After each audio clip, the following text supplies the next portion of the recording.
So you went to film school in Serbia, you said? Film directing. Well, I'm sorry, what? Film directing. Yeah. Film directing, okay. Film Academy. Film Academy. So how would filmmaking be different for you and your brother Vladimir if you were making films in Serbia? It's a great question, and Serbia has lots and lots of talent. I mean, just look at the tennis chart. We have the number one player in the world, and also film-wise, one of our directors is the only guy next to Coppola who went home with 2 Palme d'Ors. Well, I think there's Haneke now as well, so there's 3 of them. But very talented people, great people. Working conditions different. I'll never forget, and this was sort of a school for life. My first short film, student film, first day of shooting. We're on the streets of Belgrade, and an hour into the shooting, they assassinate our prime minister, broad daylight, not far from where we were shooting, and the whole country stops.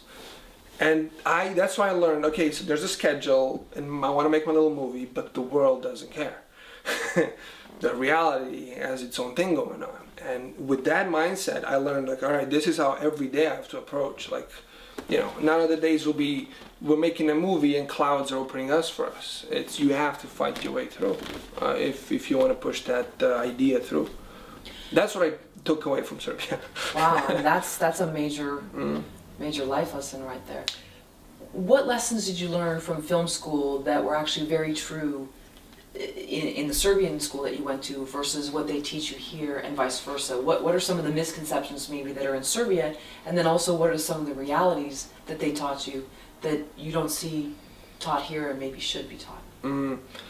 A lot of history in Serbia, and professors tend to cling on to the history aspect of films, and just kind of dig from the past. While here, in a lot of aspects, people look into the future a lot. So it's an interesting, for me at least, that was the experience. Kind of like I spoke to the filmmakers here, and they're like, "This is what's going to be done in the next 5 years, and this is how the film's going to be done." While over there, he was like, "Okay, this is the guy made a film in 1963, and this is how it should be done."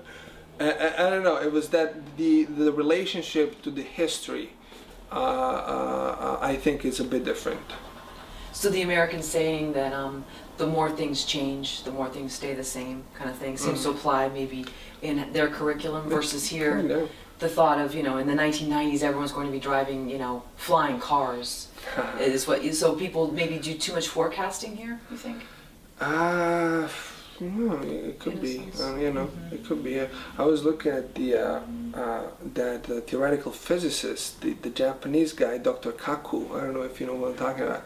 Fascinating guy. Fascinating things. Talking about the future and what's possible and where the physics, what the doors our physics is opening. And it's really interesting. I mean, it's really inspiring.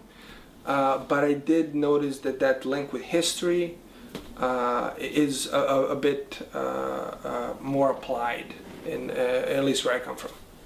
Interesting. Do you wish you'd gone to film school here as well? I do, because of the whole idea about the California campus and me with flip-flops sitting on the grass somewhere reading a book. That for me, my brother went to school here. Oh, did he? In California, yeah. He went 4 years. He was the first guy in his school. He was on an athletic scholarship, basketball scholarship. He was the first basketball scholarship guy who finished school on time. He did the international business and management. And without him, this film wouldn't have happened. He's the producer, and he just jumped in like nobody else in this film, like cannonball. Took out loans and stuff. But yeah, he had that experience, and I did visit his campus, and it's like, damn, it's different. Like we smoked cigarettes in our classrooms in Serbia, and yeah, like that was my film school. Different.